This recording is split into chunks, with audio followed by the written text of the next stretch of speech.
안녕하십니까. 성형외과 전문의 이지혁입니다.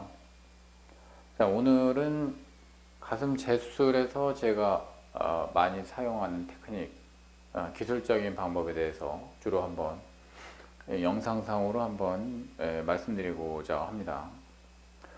가슴 재수술을 생각하게 된 그런 경위들, 이거는 재수를 하지 않으면 안 되겠다 라는 생각까지 이제 하게 된 데는 대부분의 이제 가장 많은 원인은 이제 구축입니다.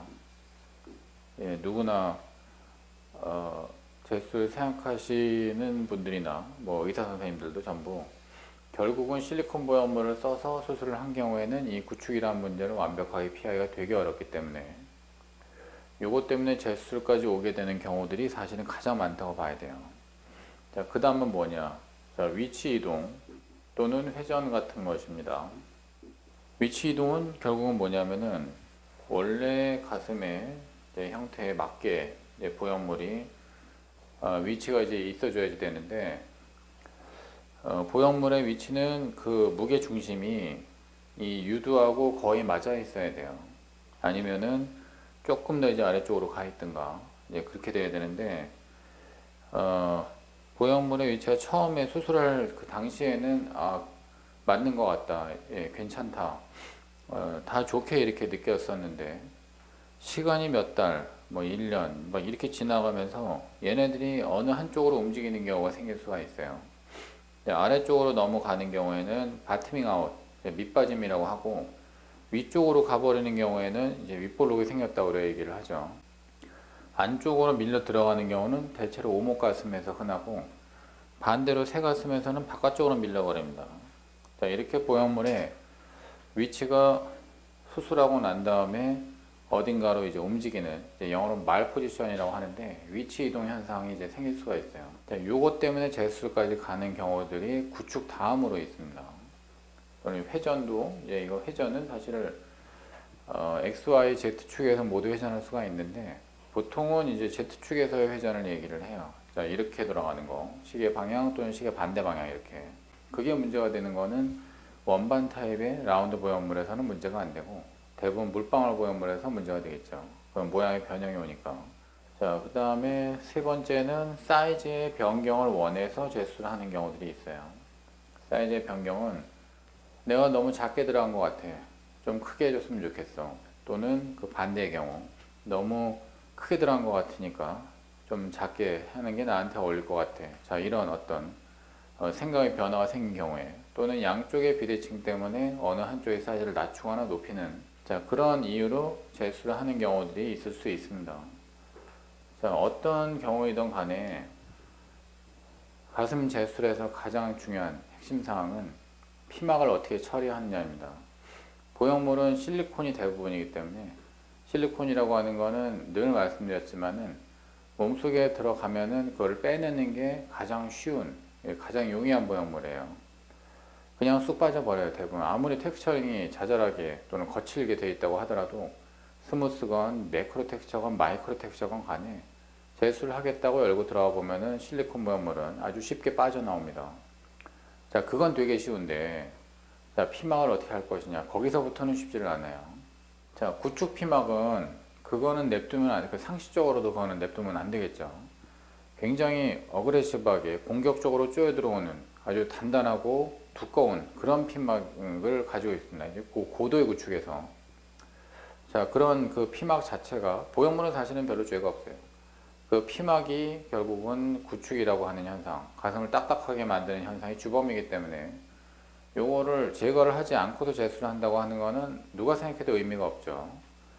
자, 이거 제거를 당연히 해야 된다고 생각하는데, 자, 위치 이동, 자, 이런 경우는 어떠느냐, 사이즈 변경 이런 경우에는 어떠느냐, 의사들마다 생각을 좀 다르게 하는 경우가 있고, 위치 이동의 정도가 어떤지, 또 사이즈를 뭐 이제 어느 정도로 변경하려는지 이런 거에 따라 다를 수 있겠지만, 원칙은 원래 피막을 그대로 쓰면 안 됩니다. 옛날에 제가 이제 가슴 수술을 처음 이제 시작했을 때, 굉장히 이제 초보 시절에, 그때 식염수백으로 수술했었던 외국인 환자가 있었어요. 자, 그 환자가 식염수백이 터져서, 터진 쪽 가슴이 이제 쭈그러들었기 때문에 그거를 코이시브 젤로 교체하고 싶어서 그래서 이제 수술을 한 적이 있었죠. 자, 그 당시에 그 식염수백이 쭈그러든 쪽은 당연히 이제 겨드랑이로 들어가서 식염수를 빼내고, 그 다음에 사이즈를 조금 더 크게 해서 코이시브 젤로 변경해가지고 집어넣는 이제 그런, 결국은 이제 그 경우는 보형물 파열과 사이즈 교체, 그것이 이제 제술의 목적이었는데, 수술하고 난 다음에 환자가 굉장히 어그레시브한 구축이 오기 시작했습니다. 한 두어 달 정도 지나고 난 다음서부터.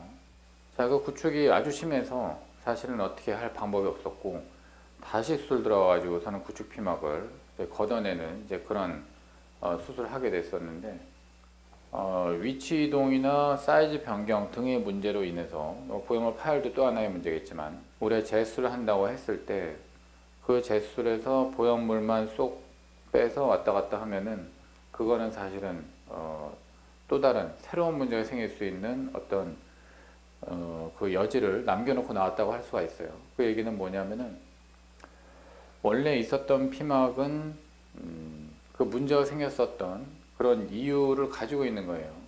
지금 여기 열거된 이런 문제들은 전부 피막하고 연관이 있는 문제들입니다. 피막이 아주 문제가 없고 인너센트하고 그랬었다면은 이런 문제들 생기지 않았을 거예요. 그러면 그런 피막을 그대로 남겨놓고 나온다고 하는 건 굉장히 불안한 일입니다. 자, 그런데 이 피막을 제거를 하겠다고 이제 하는 그 테크닉이 시야가 뻔히 보이고 손이 들어갈 수가 있으면 사실은 쉬워요. 그래서 밑주름선 또는 유륜, 자, 이쪽으로 들어갈 때는 아주 어렵지는 않습니다. 물론 아주 쉽지도 않지만은 그렇다고 아주 어렵지도 않아요. 그런데 자, 예컨대 배꼽으로 1차 수술을 한 경우, 자, 그때 구축이 생겨서 재수를 해야 되겠다. 그래서 피막을 절제를 해내야 되겠는데, 그게 배꼽으로 2차 수술을 해가지고서 과연 될 일이냐.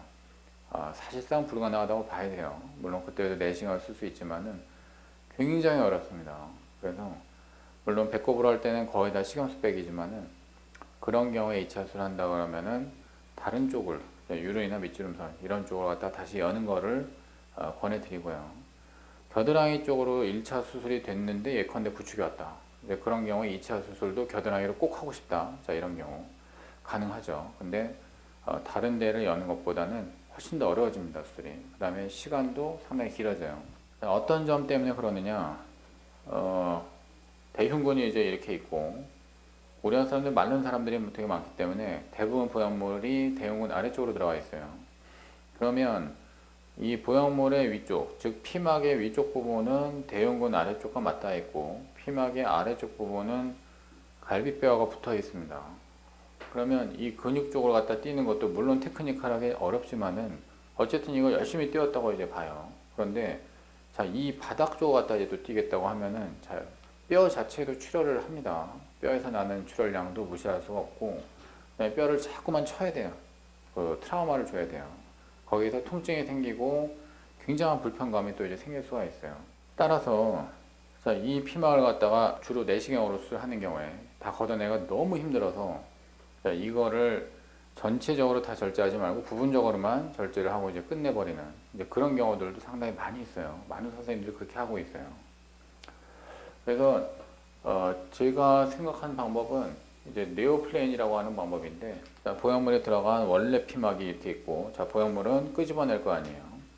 자, 이쪽에 새롭게 이제 그러니까 대흉근과 원래 있었던 이 피막 위쪽 부분, 그 사이를 갖다가 박리를 해주고 보형물을 빼낸 상태에서 원래 피막은 그냥 이렇게 냅두는 거죠. 이 바닥을 띄지를 말고 그 다음에 이 위쪽으로 보형물을 새로운 포켓으로 집어넣는 거죠. 자, 이런 식으로 수술을 해주면 굳이 기를 쓰고 이제 여기를 안 띄인 상태에서 새로운 보형물은 또 완전히 새로운 환경에서 새롭게 이제 그 자리를 잡을 수가 있는 거죠. 자, 이런 식으로 구축 재수를 시행을 하곤 합니다.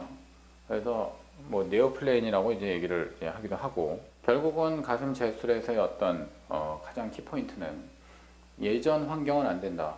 그거는 똑같은 일이 또 일어날 가능성이 너무 크기 때문에 새로운 환경에다가 새 보형물을 넣어주자. 자, 이게 키포인트라고 할 수 있어요. 그래서 그런 어떤 목적에는 잘 부합하는 수술이고 좀 더 빠르게 그리고 수술적으로 부작용도 좀 더 덜하게 그렇게 제수를 시행할 수가 있습니다. 자, 그리고 예컨대 사이즈를 변경하는 경우 이때에도 조금 주의를 해야 되는 부분이 뭐냐면은 원래 보형물 사이즈보다 좀 더 작게 하고 싶다. 그러면은 원래 피막이 이만큼 넓어 있었는데 작게 하려고 그러면은 보형물이 이렇게 작은 게 들어가서 공간이 이만큼 떠버리죠. 얘는 일로 절로 아무 데나만 옮겨 다닐 수가 있어요. 물론 한 부분에 텍스처링이 잘 되어 있는 것 같다 이제 붙여 넣는다고 하더라도 얘네들 기존 피막이 쉽게 붙지는 않거든요. 자기가 만든 피막이 아니니까. 그리고 이 정도 공간이 있으면 여기에 또 장액종이라든가 뭔가가 또 찰 가능성이 있고 거기서 염증이 생기면 아주 골치 아파지죠. 그래서 이렇게 사이즈를 변경할 때에도 반드시 피막을 없애주는 게 항상 원칙입니다. 그리고 이렇게 제수를 하는 경우에 어떤 보형물을 쓰는 게 가장 좋겠습니까? 라고 많은 분들이 물어봐요. 보형물은 구축을 가장 낮출 수 있는 보형물이 현재로서는 폴리우레탄입니다.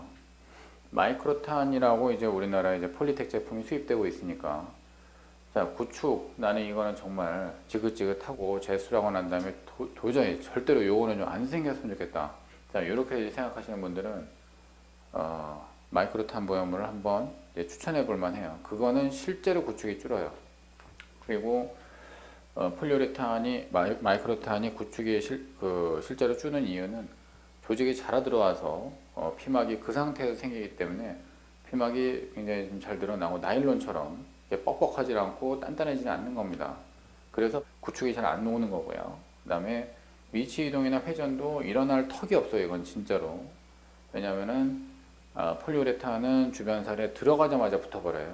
그래서 그 상태로 그냥 영원히 갑니다. 그냥 바깥에서 아무리 밀고 어쩌고 해봤자 걔네들은 안 움직여요. 회전도 안 일어나요. 아예.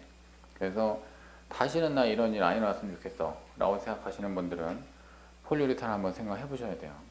실리콘을 썼을 때 나는 반드시 실리콘을 근데 쓰고 싶어. 왠지 난 폴리우레탄이 비싸고 또 뭔가 좀 싫고 난 그냥 계속 실리콘을 쓰고 싶다. 자, 이 경우는 제가 추천하고 싶은 거는 뭐냐면은 만약에 1차에서 마이크로 텍스처를 썼어요. 그러면은 그 상태에서 구축이 왔다 그러면은 2차에서는 그거하고 반대 방향에 있는 좀 단판인 보형물을 한번 써보는 게 좋을 것 같다. 왜냐면은 보형물의 표면 특성이 1차에서 나하고 조금 안 맞았다고 하면은 그거하고는 좀 완전히 다른 거를 또 써보는 거 이게 좀 더 합리적이지 않느냐라는 생각이 들어요. 그래서 마이크로 텍스처에서 구축이 왔다. 자, 그러면은 매크로 텍스처나 스무스 타입이나 이런 거를 한번 교체를 해보는 거 고려해 볼 수가 있을 것 같고요. 될 수 있으면은 독일한 회사에서 나온 게 좋겠죠. 그 다음에 만약에 1차 수술이 매크로 텍스처링이 되어 있는 보형물이었다. 아주 까끌까끌한 그런 보형물을 썼고 거기서 이제 구축이 생겼다. 그러면은 그 반대쪽에 있는 거는 스무스 타입이죠. 스무스 타입 보형물로 이제 제수를 한다든가. 자, 이런 식으로 한번 해보는 거를 제가 좀 권해드릴 수가 있을 것 같아요. 자, 그래서 오늘은 일단 가슴 제술에 있어가지고 제가 좀 즐겨서 이제 사용하는 이제 그런 방법에 대해서 한번 소개를 드려봤고요.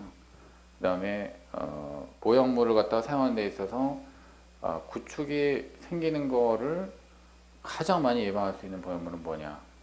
대부분의 사람들이 지금 인터넷이나 이런 그 소비자들이 얻을 수 있는, 환자들이 얻을 수 있는 모든 정보에는 전부 실리콘 보형물에 대한 것들만 나와 있어요. 그 실리콘 보형물이 뭐 저마다 회사마다 자기들이 이제 판매하고 있는 보형물이 가장 우수하다.